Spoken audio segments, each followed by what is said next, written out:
Hi everyone, I'm Victoria and welcome back to True Crime Friday.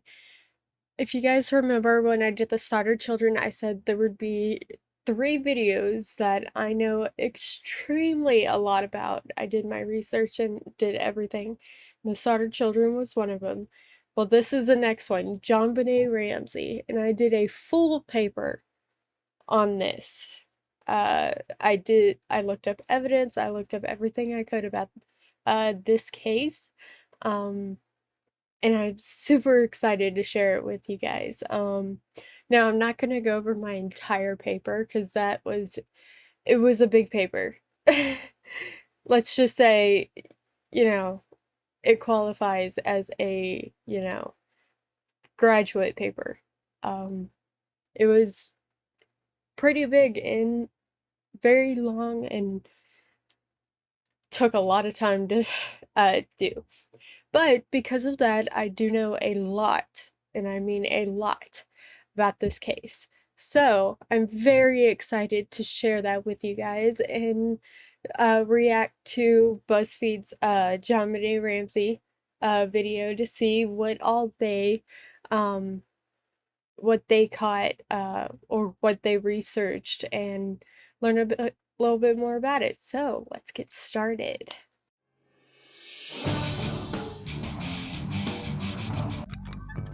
Let's go. I'm so This week on excited. Buzzfeed Unsolved, we discussed the death of JonBenet Ramsey, a case Yes. that to this day still captivates the nation. I gotta say, this one really gives me the creep. Now, I will say this, I know there's a lot of people out there that are extremely tired of hearing a whole bunch of stuff about JonBenet Ramsey, just because it was such a huge thing when this happened. I was not alive when this happened, but I do remember a lot of people telling me, especially my parents, and saying this was absolutely huge. This happened and people were going crazy.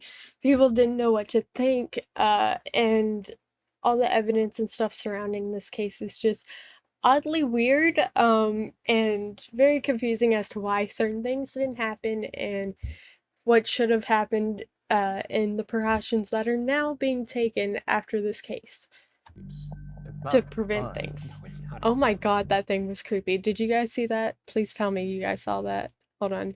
Maybe I'll go Captivates the back. nation. I gotta say, this one really gives me the creeps. It's not That. What is that? Why is that there? Oh god. fun. No, it's That's not one of the fun. Men in A Black. child died.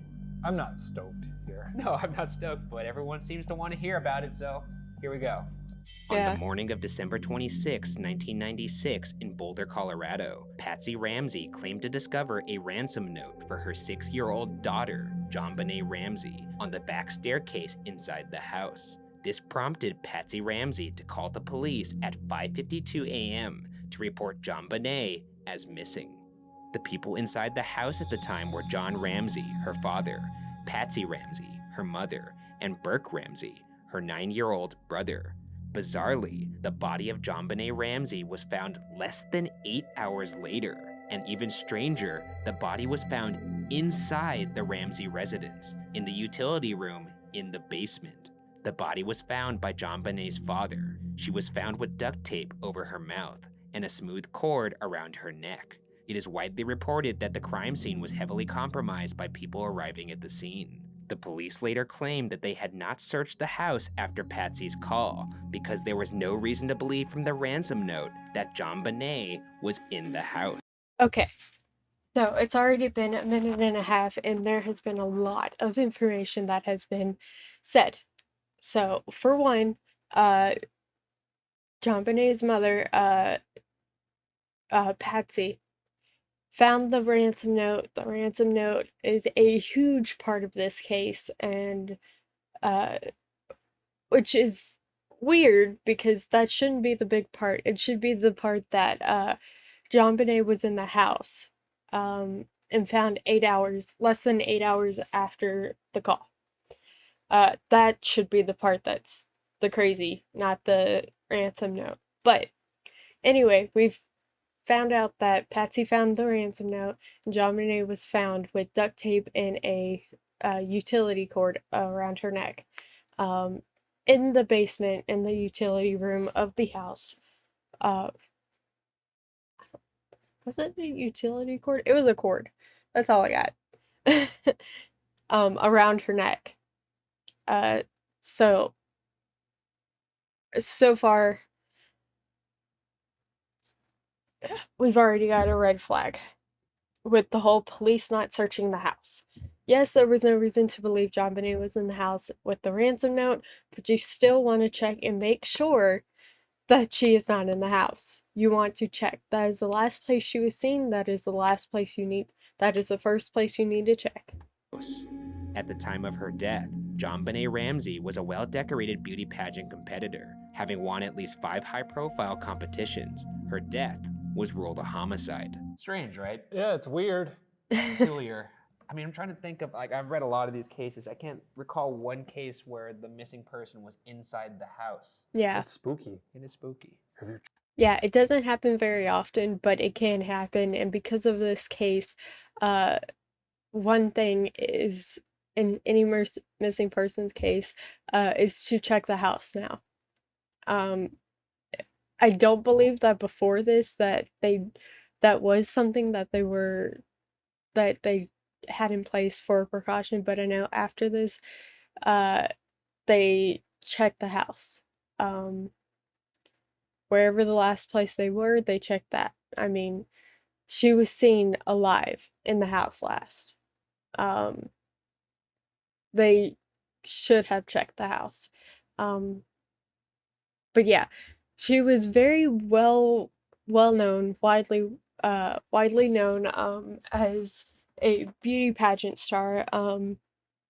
She had a lot of fans, and by fans I mean older fans, fans that probably shouldn't be fans of a 6-year-old, but she did.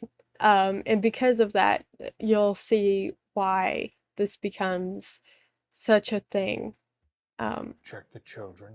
The autopsy found that JonBenet was bludgeoned to death, while the county coroner ruled that JonBenet had died of asphyxiation caused by being strangled.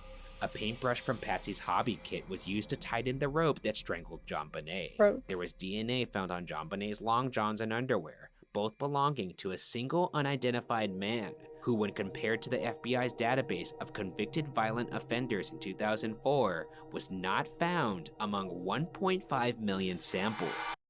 Okay.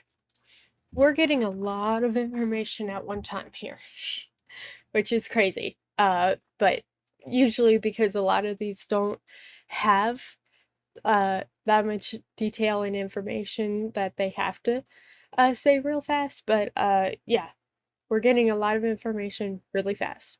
So some were saying she was bludgeoned to death, the others were saying asphyxiation. One thing I noted in my research was that I do believe she was bludgeoned, but she wasn't bludgeoned to death. She was probably beaten, and then strangled. Due to the main fact being, you've got this 6-year-old girl, she's gonna scream for her life. You're taking her out of her bed in the middle of the night. She's gonna scream for her life. So my thought is whoever did this, and I'm sure we're gonna get into suspects, but I'm sure whoever did this realized that and probably hit her over the head, beat her over the head, to keep her quiet, and then later on probably strangled her. So. When you say DNA, Oh yeah, it's not. DNA. The DNA was found. There was back in 2004. As of 2004, it was tested between 1.5 million people. Nothing was found. There was no really actual DNA evidence to prove anything really. The DNA kind of becomes the one thing that they use as a rule whether or not this person did it or this person did it, but ultimately it's hard to rule that a DNA evidence is uh what what could have been the right evidence here.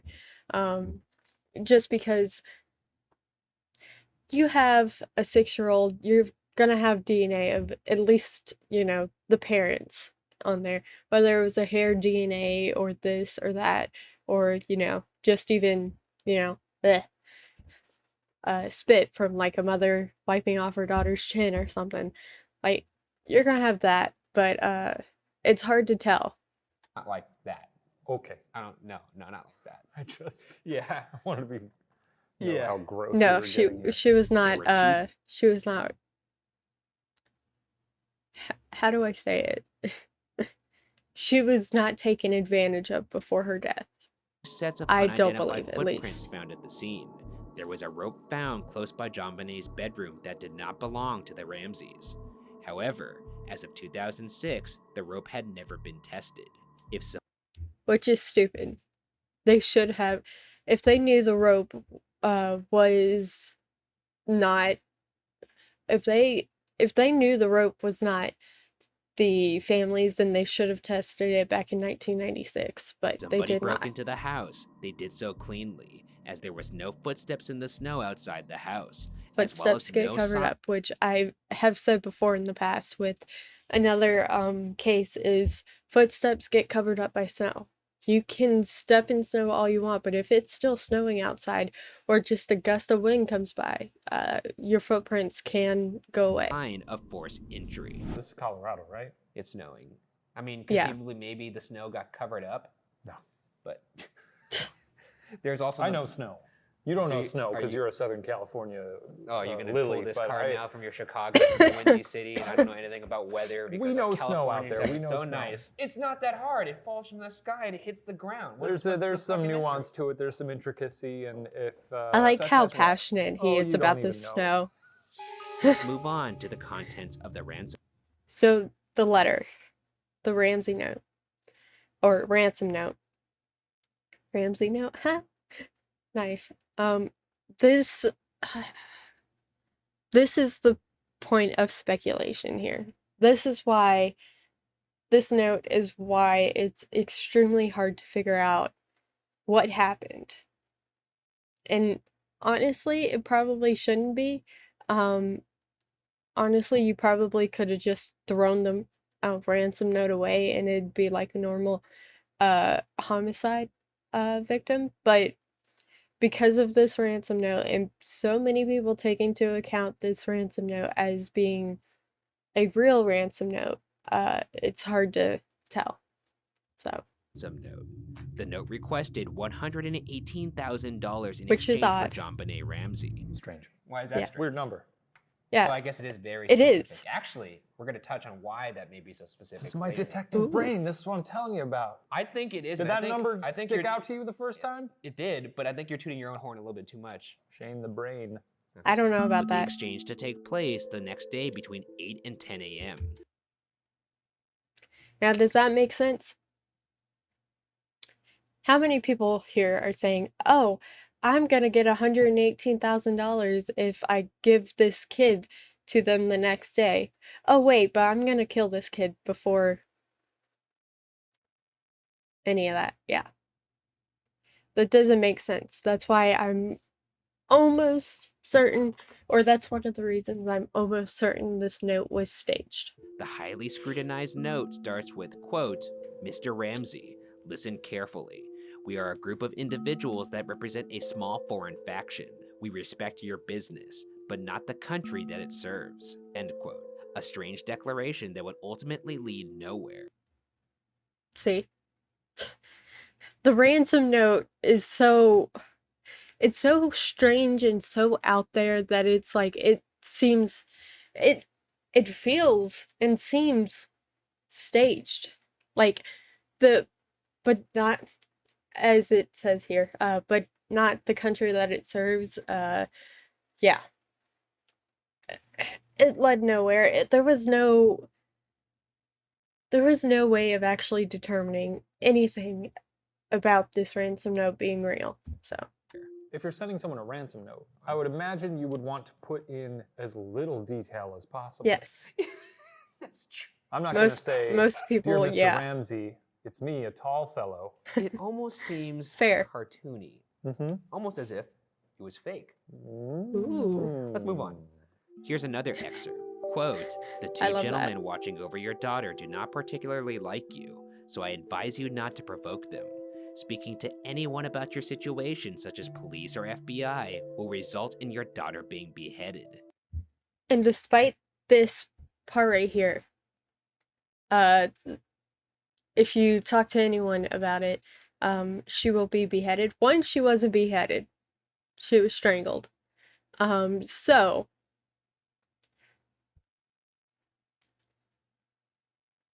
really. Anyway, also, despite this, Patsy Ramsey immediately called the police. If you thought your daughter was actually going to be beheaded, which is how it's making it sound, then you would not call the police or the FBI. Especially not immediately. You would take time to think about it. Jesus Christ.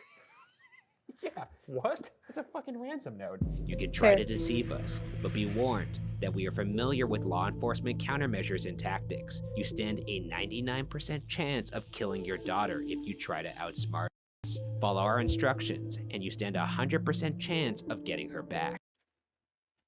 You stand 100% chance of getting her back.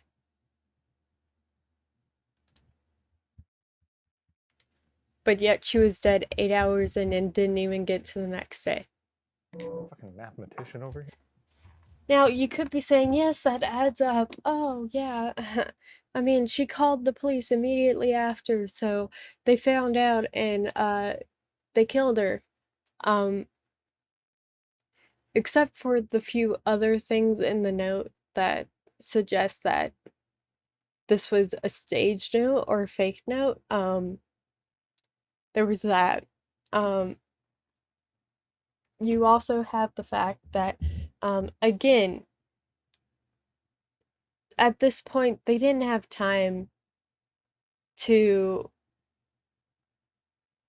think about other things. They didn't have time to sit there and go, "Oh, she called. Let's make sure that we kill this person by beheading and then strangle her."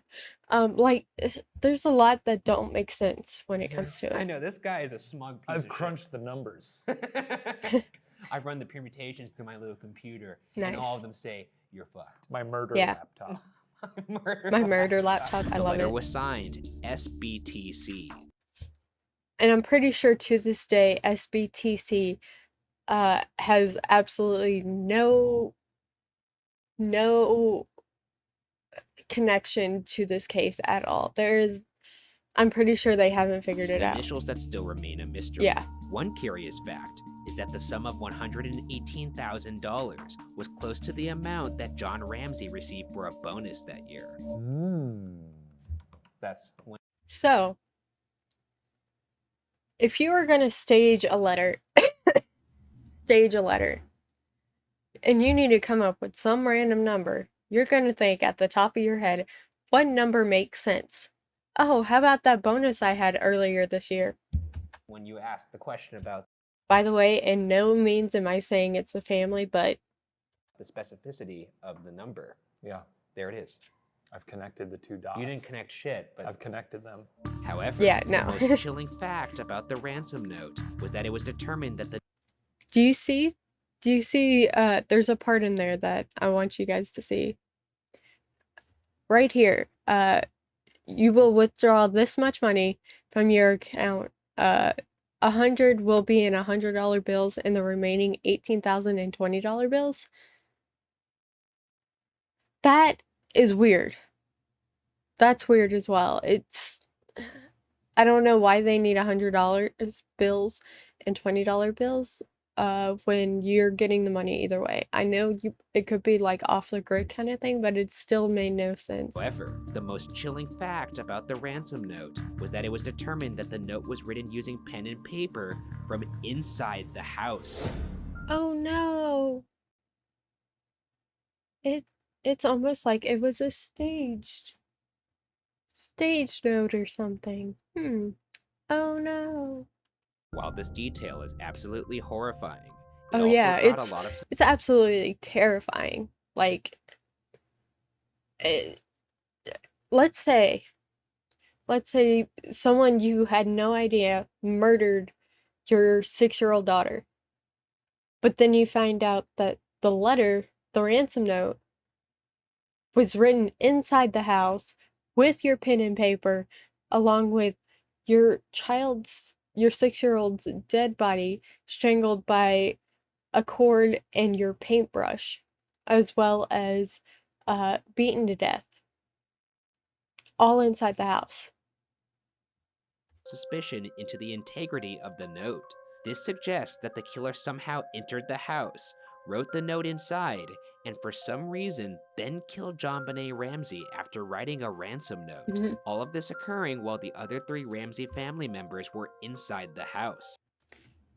You have three other family members inside this house.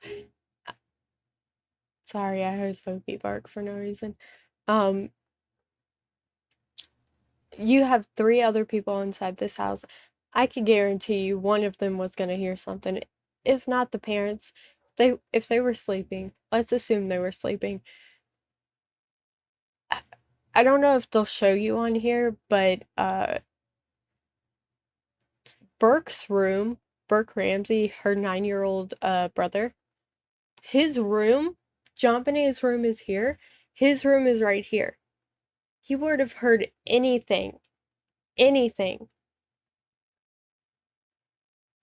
going on in JonBenet's room.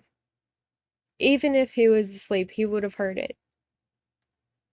As well as her parents' room was 1 floor above. They had a 3-story house. Her parents' room was 1 story above hers. There's a chance that they didn't hear any of it, but it's hard for me to believe that not one of them heard anything. I feel like I've been in some big houses where you could be at one end, someone in the other end could be straight up murdering a human being and you wouldn't even know. Would you? Yes, but the way this house was laid out, I highly doubt that there was some way for them to not.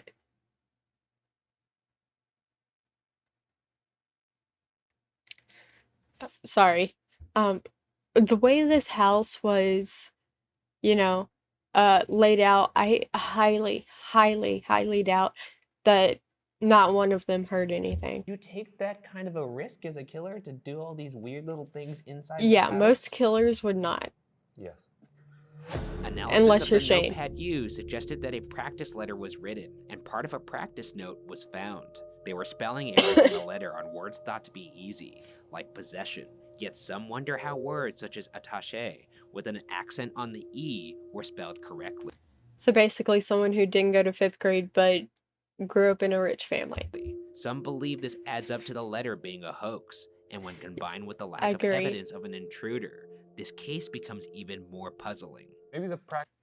Yeah, I don't think that ransom note is real. I really This don't. letter was just I sort honestly of, think you it know, was when you a write, staged like a banner note. and you write with a big marker and then Oh, when suddenly you're making the big you've old got blue- like 3 letters to squeeze in at the end and it looks all shitty.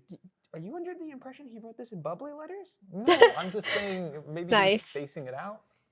It's a notepad. He doesn't need to I space don't it know. out. Okay. then Yeah, I don't know understand where the Yeah, practice what's letter came from. the point? Jesus, I don't understand the beheading. What is that all about? With that, let's get into the suspects, starting with the Ramseys themselves.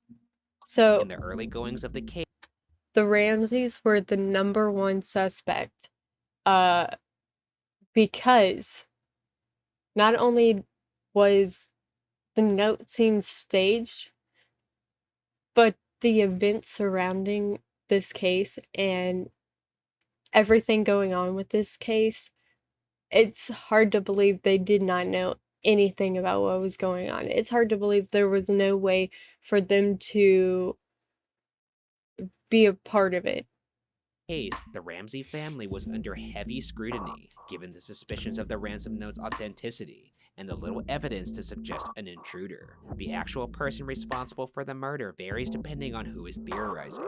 A recent television program claims that police theorized that Patsy accidentally killed JonBenet. Okay. That same program Okay, so in order for Patsy to accidentally kill JonBenet, one, how? She was strangled to death. Let's say she was beaten to death, but that would mean her mom would have to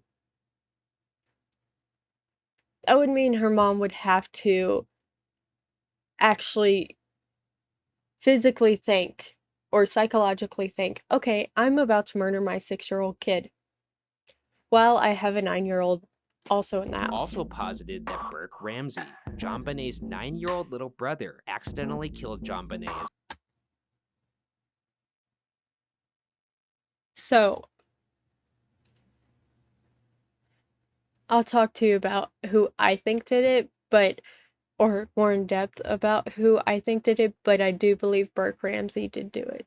well. However, for Patsy or Burke to be the culprit, not only would the note have to be staged, but so would the strangulation. And that doesn't add up when you consider the evidence suggests that JonBenet was still alive as she was being strangled. Further, So, the strangling did not have to be staged.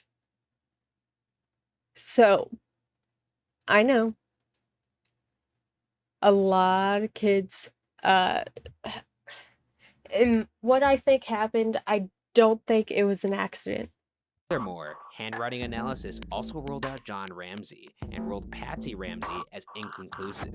Experts believe the signs Convenient, right? are more consistent with child abduction and murder done by an intruder. Fascinatingly, in 2013, it came to light that in 1999, a grand jury had voted to indict JonBenet's parents on charges of child abuse resulting in death. However, the Boulder District Attorney at the time, Alex Hunter, did not sign the indictment, believing that there was not enough evidence to support the charges. Casting further doubt on this theory is That whole all of that right there, the whole indictment with the family, it's kind of stupid. So, you'll find out later that all 3 of them they can't be charged for this murder. All 3 of them cannot be charged. And it's stupid how it goes about doing that. And it's stupid that they can't be charged because of how much evidence supports that they could have done it. So, the fact that the DNA evidence procured from the crime scene officially exonerated the entire Ramsey family. You could see why people would think it may be one of them in the family, though, because if it was indeed an accident, you would have to cover it up. You would have to write a note. no. So, the exonerating of the family is the reason they can't be charged for the murder, which is stupid because, as I said before, the DNA evidence is what they go based off of. If a person does not match the DNA, they will exonerate them or let them off. That is not a good idea because even though there was DNA evidence on her in general, that doesn't mean that someone else didn't do it. Which brings is us stupid. to our first non-Ramsey suspect, a local man named Bill Oh McReynolds my who God. had visited the Ramsey. Bill McReynolds. Love this guy. He's a sweet old man, but is kind of creepy. Just house a little 2 kind of days creepy. before JonBenet's murder. He sometimes dressed up He's- as Santa Claus. He was sweet, but he's a little. This poor guy. His own daughter had been kidnapped 22 years before the JonBenet murder. His wife had written a play about a child getting molested and then murdered in a basement. According to the Denver Post, this man felt close to JonBenet. Here's a quote from him. Quote, "Her murder was harder on me than my operation. She made a profound change in me." End quote. So the reason I believe that it was so much harder on him is because he did lose his child 22 years prior to this. And if you have this 6-year-old who as big and as big as JonBenet was, and you hear about her death like this, and it's got some sort of connection, or maybe not even connection, but similarities in any way, shape, or form to how your daughter went, you're gonna start to think, maybe my daughter went through the same thing, and it's gonna be a lot harder on you than anything. But hopefully they'll talk about the glitter, I think it was. Quote, Glitter? McReynolds even brought a vial of glitter gifted to him by JonBenet into Yeah. heart surgery. The gift had been meaningful. That had been kind of weird. I don't know anyone who would bring glitter into a heart surgery by a little kid. And granted, he did get it when he was dressing as Santa Claus and it was a Christmas gift. But it's kind of weird that he brought it in there. I mean, I could see that, especially if you thought that her case was extremely similar to, or maybe they even looked alike. So I could see that. To him since no child had ever given him a gift while playing Santa. He even asked his wife to mix the glitter with his ashes if he were to die. That's weird. That's weird. It's first and only time I've ever heard of someone asking for their ashes and a vial of glitter to be mixed together. I don't but like this man. This also could be just the acts of a kind old man. It is up Yeah, until him wanting her glitter mixed with his ashes. that is weird. But yeah, I do think I don't think he had anything to do with it, especially if he thought that this case was so similar to his own daughters, or saw JonBenet as his own daughter, like it seems like he is thinking that. I don't think he would have done anything like that. Fair. I tell you what, did he murder her? Maybe not. No. Is the glitter with your ashes a weird thing to ask for? Yes. the weirdest, Absolutely. That's yeah. very weird. I don't like that at all. No. Yeah, I wish that's I didn't weird. know it, but now it's in my brain. And now it's in all your brains, whoever's watching this. Deal with it. Nice. However, beyond these sensationalized details, which can also be interpreted as the acts of a friendly old man, there is nothing to suggest McReynolds as the murderer. The next No. suspect is Gary Oliva, a man who lived a few blocks. I swear this guy. Ugh. I hate this guy. Okay.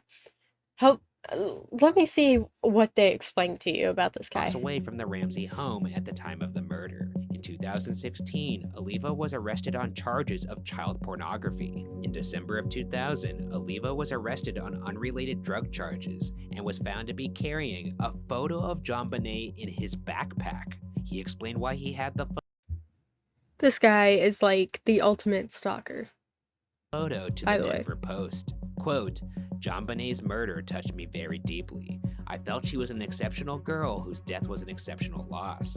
I felt the need to build a monument, a shrine, to remember this little girl. Oh, I don't like. I don't like this guy. He's creepy.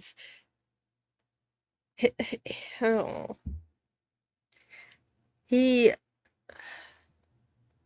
it wasn't for the family, I would have thought that he would be the one, because he's got stalker to another level.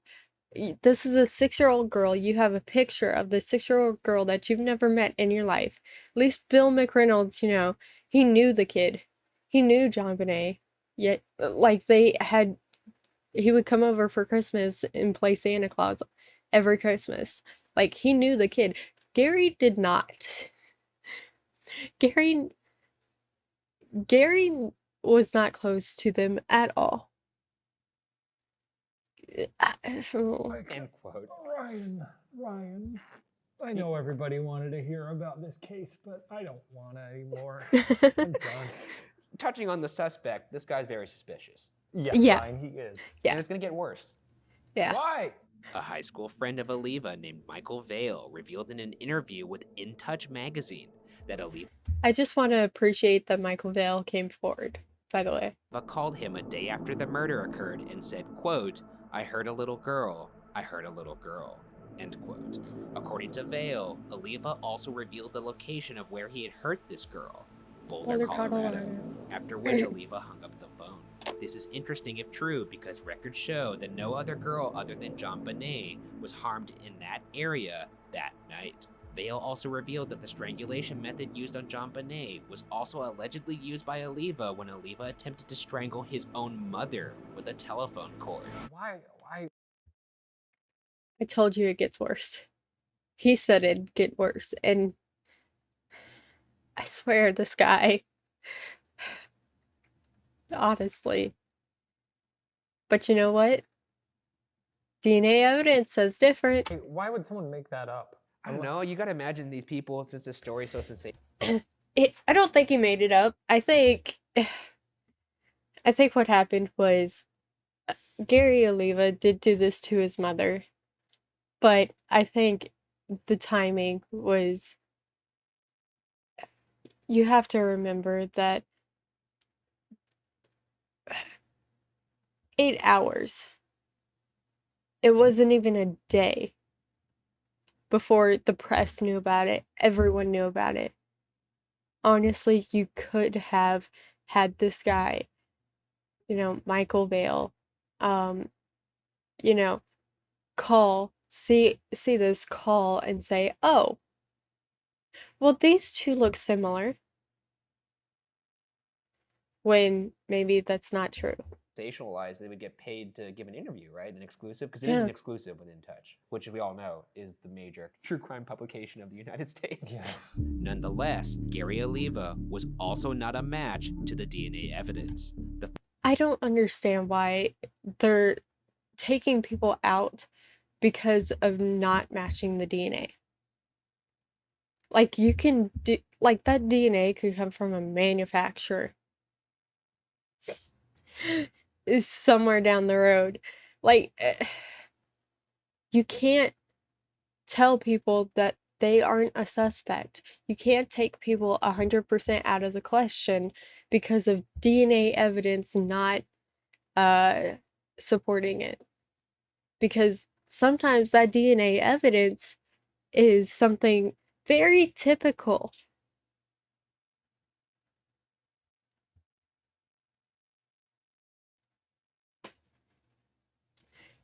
Sometimes that DNA evidence is something very typical that you would normally find. Final suspect is John Mark Carr. Oh, this guy. You This don't guy. Like his name? Do you not like No, people with names? I remember this fucking guy. Okay. This guy. This guy. Gary Oliva is a stalker. This guy is just crazy. A divorced father and elementary school teacher, Carr did not become a suspect until nearly 10 years after the murder, when he confessed to the murder via email to a journalism professor named Michael Tracy. Tracy had emailed back and forth with Carr for 4 years in order to gain his trust. Nice. That's called determination, guys. That's good journalism. Yeah, It's good really. journalism, but I mean, you gotta imagine it takes a toll on you emotionally. Yeah, to have a weird pen pal like that. Weird pen pal, yeah, that's a good way Yeah. to say it. I just don't know what you say to someone for 4 years. I'll be Hey, like, do you know anything about that kid that got killed Yeah, in no Colorado? one's ever asked me if I murdered anyone. Maybe they're not asking the right questions. Tracy said this of the experience, quote, "You are reading and hearing a truly dark side of the human psyche, and having to pretend it's okay that I wasn't going to sit in judgment, because otherwise the communication would have stopped. This is the worst experience of my life by far. It was horrible." I mean, when this guy is sitting there saying he's all these weird things to you, uh, I could see that. I could see, you know, John Mark Carr is not the killer, but he should have gone to jail for false whatever, honestly, just End quote. anything. Was he also pretending to be a weirdo? He had to have been, right? Was he like, yeah, man, I'm a journalist, but I'm a sicko. Trust me. Trust me, I'm a sicko. That's all he I don't said know over about and that. over again. That's For all. 4 years, trust me, I'm a sicko. Write me back. Judging from the character of this guy that you'll learn later, John Mark Carr, I don't think it's going to take a lot to outfox him, to be honest. Yeah, No. I remember this dum-dum. In his emails, Carr used similar wording as the ransom note. At one point, he used Patsy's mother's nickname in an email, Nettie, and it was bizarre that he would even know that. Carr would eventually write that he was in love with JonBenet, and would later confess to hitting JonBenet in the head with a flashlight. Here's some of the email. Quote, she of course was asleep from the time that I took her from her bed and took her into the basement. Her first reaction was, where am I? And I said, you're in your basement. She wasn't in that little room to be disgraced, and I would never disgrace her or dishonor her. She was there temporarily, and what really hurts me is that she stayed there, and that's where her father found her, and it's just a horrible thing. End quote. Why? Yeah, This guy. this is. I'm just getting kind of bummed out It and is sad, but we'll keep going here. On August 16th, 2008, I with the hate help that of guy. British intelligence, the Royal Thai authorities, and the U.S. Department of Homeland Security, they were able to track down Carr in Bangkok, Thailand, where he had traveled to from the U.S. to escape child pornography charges in California. A few months after this confession, Boulder County District Attorney Mary Lacey issued a formal apology to John Ramsey for the suspicion his family had lived with, and said that no one in the Ramsey family is considered a suspect. Carr's DNA Which did is not match stupid. the DNA found on the scene, and he was not charged with the murder. However, the U.S. Department of Homeland Security continued to investigate John Mark Carr. He had always maintained that he had not acted alone. If you'll recall, there were 2 sets of unidentified footprints found at the scene. It's worth mentioning that former Boulder Police Chief Mark Beckner, the lead investigator on the JonBenet Ramsey case for a time, said in a Reddit AMA in regards to John Mark Carr that, quote, his confession, once they shared it with us, did not match the evidence at the scene. We knew in about 18 hours he was not the guy. We were able to confirm he was not even in Colorado at the time by just doing some routine checking and then obtained photos of him in Georgia at the time. I said this guy was stupid. End quote. I think in all these cases, you just want justice to be You served just- so badly that you just kind of want to just plug in the holes. On this one though, I don't want him. Like, you know, if he's just lying, I don't want him to get what he wants. Yeah, it's true. If you are the kind of person that wants to take credit for a child murder, Yeah, I don't really. know if we want to give him that satisfaction if he didn't do it. No, you don't get prison, you weirdo. No, but I believe he did go to jail for child pornography charges. Now that we've looked at the suspects, I'd like to point out that in a recent CBS program, DNA expert Dr. Henry Lee, best known from the O.J. Simpson case, studied the DNA from the JonBenet scene. Dr. Lee found that JonBenet's underwear may have held transfer DNA from the manufacture process, and proved this by testing an unopened bag of underwear, which also had foreign DNA on them. The CBS program concluded that the DNA from the crime scene was therefore fallacious, meaning that conceivably, any of the listed suspects could possibly be the killer. Oh shit. Huh. Interesting. It's almost as if you should have not exonerated anyone. You should have not taken people 100% off as a suspect for DNA evidence. Shit. So basically, it's just making the case even more open-ended than we already thought it was. Pretty much. Because DNA was ruling out a bunch of other people. Yeah, so it could conceivably When it honestly shouldn't have been. be anyone. Well, what the fuck are we doing here, Well, man? that's why it's This is unsolved. why? There's a reason why it's unsolved. In the end, nobody truly knows what This poor happened to girl. JonBenet Ramsey. The odd details of the case will likely forever cloud the truth, and the case tragically remains unsolved. This poor girl. Okay. So I told you guys I would tell you what I think happened. Um, as I had said before, I do think it was Burke Ramsey, and I think he did it on purpose. Um, there's outside of this, there is, you know, interviews and stuff from all the way from that time period all the way up. Um, and every single one of the interviews I had seen with Burke um, show that he was not quite in the right state of mind. He wasn't very forthcoming with any kind of particular answers. And when asked about it, he just seemed very like, oh, that's what happened? Oh. Like, he didn't really seem very concerned about his sister. Um, he even the interviews to this day still kind of show him as being very very like, "Oh, I really don't care about this, whole my sister or anything like that," kinda thing where a typical, sibling would care. Um, so I do think he actually, did do it on purpose.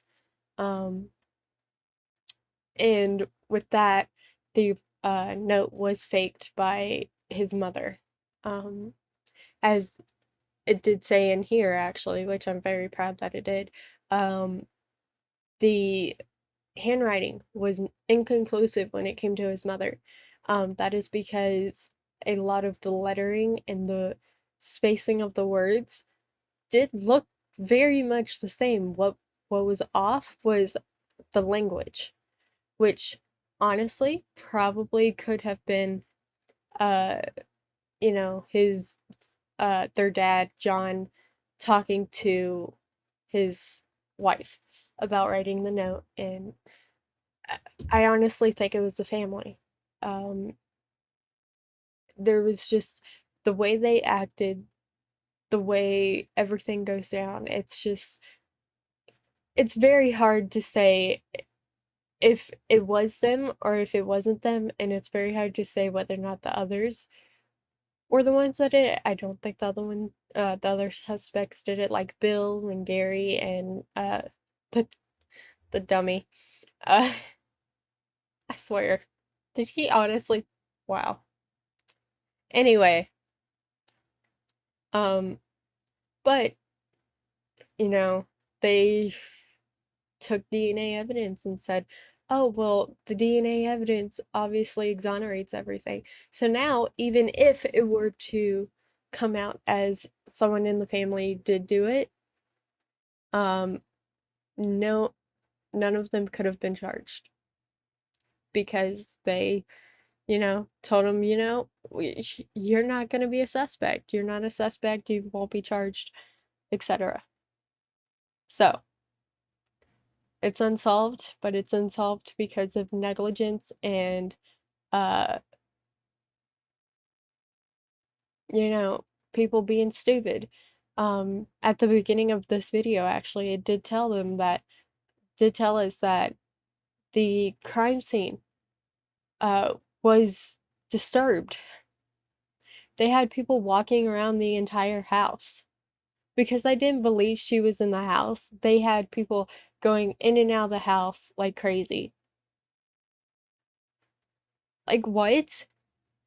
What you have a ransom for one, you have a ransom note that says their daughter is going to be killed. And you're just letting random people in and out of this house? Really?